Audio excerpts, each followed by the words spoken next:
नमस्कार दोस्तों, आज की हमारी कहानी कृष्ण भगवान की भक्त एक ऐसी बुढ़िया की है जिसने टूटी हुई मूर्ति में जान डाल दी। जी हाँ मित्रों, श्रद्धा से की गई भक्ति अवश्य ही भगवान से मिलाती है।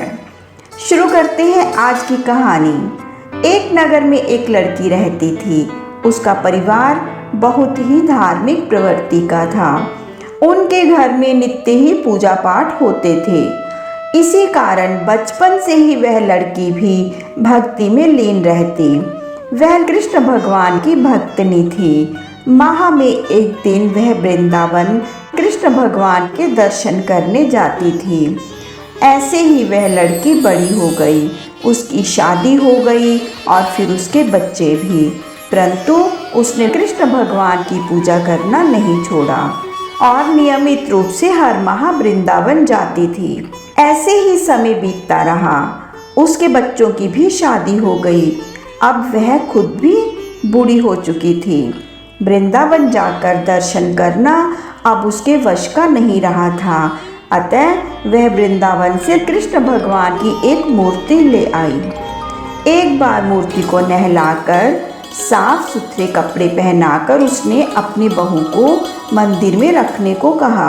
बहू जब मंदिर में रखने जा रही थी तो उसके हाथ से मूर्ति छूटकर नीचे गिर गई। जोर की आवाज़ सुनकर बुढ़िया ने पूछा कि क्या हुआ।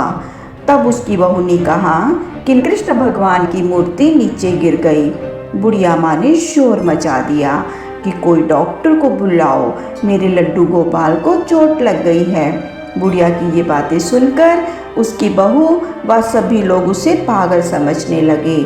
सब ने उसे बहुत समझाया कि माँ वह तो मूर्ति है, मूर्ति को तो कोई चोट नहीं लगती। लेकिन वह बुढ़िया कहाँ मानने वाली थी, डॉक्टर की रट लगाई बैठी थी। ऐसे ही पूरा दिन निकल गया मगर बुढ़िया का चिल्लाना बंद नहीं हुआ। शाम को जब उसका बेटा घर आया तो बहू ने सारी बात अपने पति को बताई। उसके बेटे ने भी उसे बहुत समझाया, लेकिन जब वह नहीं मानी तो उसे डॉक्टर को बुलाना ही पड़ा। डॉक्टर ने आकर उसे हाथ लगाकर देखा और कह दिया कि माता इस मूर्ति में अब कुछ नहीं है। परंतु बुढ़िया तब भी नहीं मानी और डॉक्टर को डांट कर बोली कि ऐसे कैसे कुछ नहीं है, अच्छी तरह से चेक करो। डॉक्टर ने बुढ़िया की जिद पूरी करने के लिए स्टेथोस्कोप से चेक किया तो उसे मूर्ति में से दिल के धड़कने की आवाज़ सुनाई दी। डॉक्टर हैरान हो गया।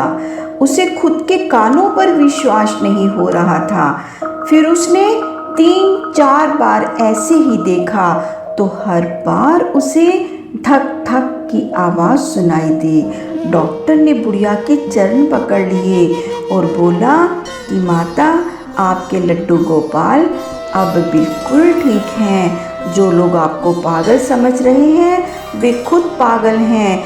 आपकी श्रद्धा और प्यार ने तो मूर्ति में भी प्राण डाल दिए।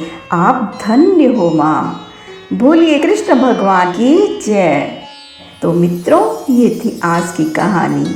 ऐसी ही और भी कहानियाँ सुनने के लिए सब्सक्राइब कीजिए हमारे इस चैनल को। धन्यवाद।